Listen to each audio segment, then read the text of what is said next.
Thank you doctor कन्नीमोजी जी। माननीय श्री राघव चड्ढा, माननीय राघव चड्ढा जी नहीं है। श्रीमती सुलता देव, श्रीमती सुलता देव। जय जगन्नाथ। माननीय डिप्टी चेयरमैन सर, मुझे राष्ट्रपति के अभिभाषण में बोलने के लिए सुयोग देने के लिए मैं आपका आभारी हूँ। मैं आभारी हूँ मेरे सभापति नवीन पटनायक जी का, जो मुझे आज ये सदन में भेजे और मैं यहाँ उड़ीसा को रिप्रेजेंट कर पा रही हूँ। राष्ट्रपति जी उड़ीसा से बिलोंग्स करते हैं, ये हमारे लिए बहुत बड़ी गर्व की बात है, और वो ट्राइबल्स को भी बिलोंग्स करते हैं, ये और भी बड़ी बात है। मैं उनके अभिभाषण को बस कोट अनकोट कर रही हूँ, जो 3 नंबर में पारा 3 में महामहिम राष्ट्रपति जी ने बोला, दुनिया देख रही है कि भारत के लोग ने लगातार तीसरी बार स्थिर और स्पष्ट बहुमत की सरकार बनाई है। मुझे कहीं ना कहीं लग रहा है सर, राष्ट्रपति जी शायद जो लोकमत है, जो जनमत है, उनसे वाकिफ नहीं है, क्योंकि ना ही स्थिर सरकार है, ना ही पता नहीं स्थिर सरकार कब तक चलेगा, ना ही ये बहुमत की सरकार है। ये कैसा चलेगा? ये बैसाखी के हाथ में बैसाखी लेकर ही ये चलेगा। ये अगर देखा जाए एनडीए नहीं है, ये एनएनडीए सरकार है। क्या नीतीश नायडू जो है वो उनके साथ में ही अलायंस करके ये सरकार चल रहा है। तो ये क्या है ना, हम लोग देखे हैं। जब मैं राष्ट्रपति के अभिभाषण के बिंदुओं को टच करूंगी, उससे पहले मैं ओडिशा के बारे में कुछ कहूंगी, क्योंकि महामहिम राष्ट्रपति ने बहुत अच्छे से बोला कि लोकसभा का चुनाव हुआ, बहुत अच्छे से हुआ, और सब अच्छे बोले, जैसे कि सब हमको सब हरा भरा और गुलाबी लगा। सुनने के लिए तो ऐसा ही लगा, मगर अगर देखा जाए तो आंकड़ा कहीं है और सच्चाई कहीं और थी। क्योंकि जब इलेक्शन हो रहा था, मैं किसी और राज्य के बारे में बोलूं ना बोलूं, सबको मालूम है, जो लोग हमको यहाँ से देख रहे हैं ये सबको मालूम है किस तरह से कैंपेन चल रहा था। मैं मेरी ओडिशा के बारे में बोलूंगी, किस तरह से कैंपेन चल रहा था जब इलेक्शन हो रहा था, कैसा झूठा कैंपेन चल रहा था, कैसा जुमला कैंपेन चल रहा था। मैं ये कहना चाहती हूँ, क्योंकि जब मैं मेरे सभापति नवीन पटनायक जी को अच्छी तरह से जानती हूँ, मैं क्या सारी भारतवर्ष जानते हैं वो किस तरह का इंसान है, वो कैसे सेंसिटिव इंसान है, वो कैसे हम्बल इंसान है, किस तरह से। ऐसे नहीं है, बहुत सारी टॉपिक में हम लोगों ने सपोर्ट भी किया है, क्योंकि अनकंडीशनल सपोर्ट भी किया है जिसमें देश का भलाई हो। मगर अगर देखा जाए क्या हुआ, जब निर्वाचन हुआ, जब कैंपेन शुरू हुआ, तो फिर उनका तबीयत को लेके मुझे बोलना नहीं चाहिए। माननीय प्रधानमंत्री जी अपनी गरिमा भी भूल गए। वो बोले नवीन पटनायक जी का तबीयत ठीक नहीं है, वो बंदी बना के जैसे रखा हुआ है।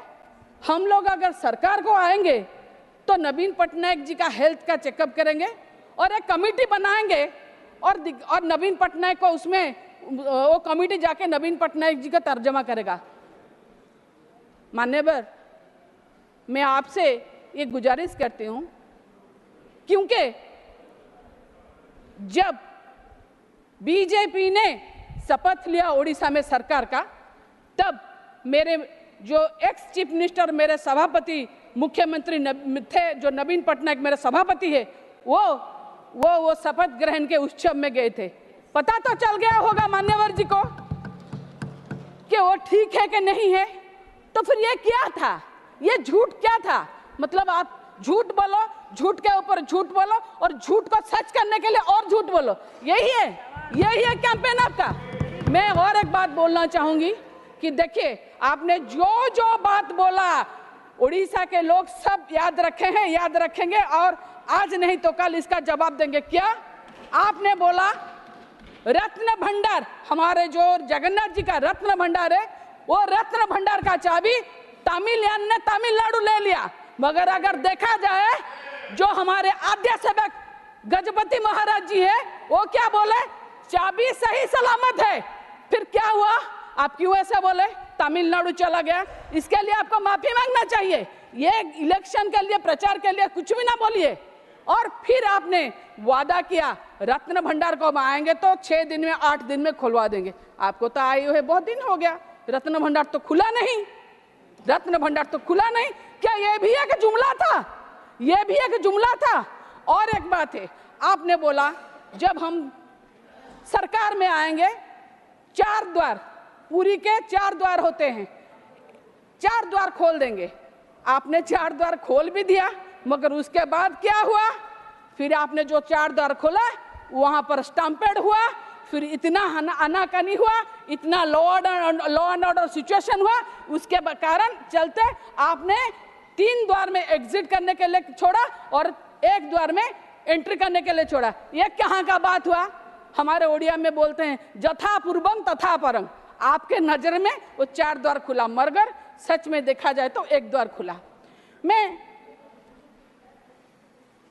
राष्ट्रपति जी, माननीय राष्ट्रपति, महामहिम राष्ट्रपति जी बोले 19th नंबर में, मेरी सरकार देश के हर युवा को बड़े सपने दिखने और उन्हें साकार करने के लिए जरूरी माहौल बनाने में जुटी है।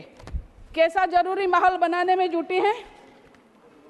कैसा युवक लोगों का सपने पूरा करते हैं? ये नीट स्कैम करके लाखों युवक और युवती जो छात्र छात्री है, ये नीट स्कैम में कितने मुश्किल में वो लोग हैं। ये एक ही स्कैम नहीं है, ये एक स्कैम से पता चल गया पूरे एजुकेशन डिपार्टमेंट ही स्कैम है। ये एक स्कैम नहीं है। इसमें अगर देखा जाए 7 साल में 70 स्कैम्स हुए हैं, 70 स्कैम, और 1,70,00,000 बच्चे इसमें प्रभावित हुए हैं। और देखें तो उसमें अगर उनके माँ बाप को लिया जाए तो कम से कम 5 से 7 करोड़ लोग इसमें प्रभावित हुए। कि कौन लेगा इसका जिम्मा? कौन लेगा? किसी को तो आके बढ़ के लेना चाहिए ना, कौन लेगा इसका जिम्मा? आप अगर बोलेंगे कि हम सही चला रहे हैं, युवक और युवती को आगे बढ़ा रहे हैं, यही आपका आगे बढ़ाना। मैं तो आपके माध्यम से दाबी रखूंगी कि जो नीट का एनटीए जो कर रहा है, जो क्वेश्चन पेपर लीक हो रहा है, इसके लिए एक तदन कमेटी बैठाइए और वो भी सुप्रीम कोर्ट के तत्वावधान में, क्योंकि अपेक्स बॉडी में ना मेरा विश्वास है ना किसी का शायद विश्वास है, ये आपको भी पता है, बोलने का कोई जरूरत नहीं है। तो इसमें और एजुकेशन सिस्टम में अगर देखेंगे, आपने जीएसटी के बात में बोला, जीएसटी के बारे में अगर बोलेंगे ना तो एजुकेशन में, शिक्षा में 18% जीएसटी ले रहे हैं, मगर डायमंड में 2% ले रहे हैं। कौन सा जरूरी है? शिक्षा जरूरी है या हीरो व्यापारी को 2% जीएसटी जरूरी है? और मेरे जो नेता नवीन पटनायक जी बार बार 100 बार चिट्ठी लेके हैं, जो आप खुद एक ट्राइबल कम्युनिटी को बिलोंग करते हैं महामहिम जी, और ट्राइबल कम्युनिटी में कम से कम 10 लाख ऐसे ट्राइबल्स है जो केंदू पत्र प्लग करने के लिए जाते हैं, और आप केंदू पत्र में 5% जीएसटी को बढ़ाकर 18% कर लिए। 100 बार लिखे गया चिट्ठी के आप जीएसटी केंदू पत्र में कम कीजिए। बस इतना नहीं है, केंदू पत्र में आप 18% लेते हैं, जो तंबाकू होता है केंदू पत्र में बल्कि जो बीड़ी बनता है उसमें भी 18% लेते हैं, बीड़ी बन जाने के बाद में उसमें भी 18% लेते हैं। कितना हुआ? 54 हुआ। आप 1 रुपए में 54 पैसा ले जाते हैं। यही है सरकार का। और फिर मैं बोलूंगी, आप बोल रहे हैं रेलवे के बारे में, रेलवे में आप बुलेट ट्रेन के बारे में बोल रहे हैं। मुझे कहते हुए यहाँ बहुत दुख हो रहा है, क्योंकि रेलवे में 8 जिला, उड़ीसा के 8 जिला को रेलवे के एक लाइन भी नहीं टच किया। क्यों? क्या हुआ? उड़ीसा अगर देखा जाए बहुत सारा रेवेन्यू देती है रेलवे को, 8 जिला अभी तक रेलवे टच भी नहीं किया। ऊपर से अगर देखा जाए, जो मेरे एक्स चीफ मिनिस्टर है वो बार बार बोले हैं 50% काम के लिए देंगे, जगह फ्री में देंगे, मगर आज तक नहीं हो पाया। क्या सपने देखेंगे बुलेट ट्रेन का, जो लोग ट्रेन ही नहीं देखे। हमको ट्रेन, सब जगह के लिए ट्रेन चाहिए। और एक बात, ये हम बालेश्वर का तो बारे में देख ही चुके हैं, कहीं ना कहीं सेफ्टी के बारे में भी सोचना चाहिए आजकल रेलवे में, सेफ्टी के बारे में। और अगर देखें तो जो कंक्लूड, अगर एक मिनट सर कंक्लूड, अगर हम देखें तो क्या ना रेलवे देखे, एनएच देखिए, एनएच जो हमारे उड़िया में और एक बात बोलते हैं, गोदोरा कोड़े जत्ते माड़े से थे।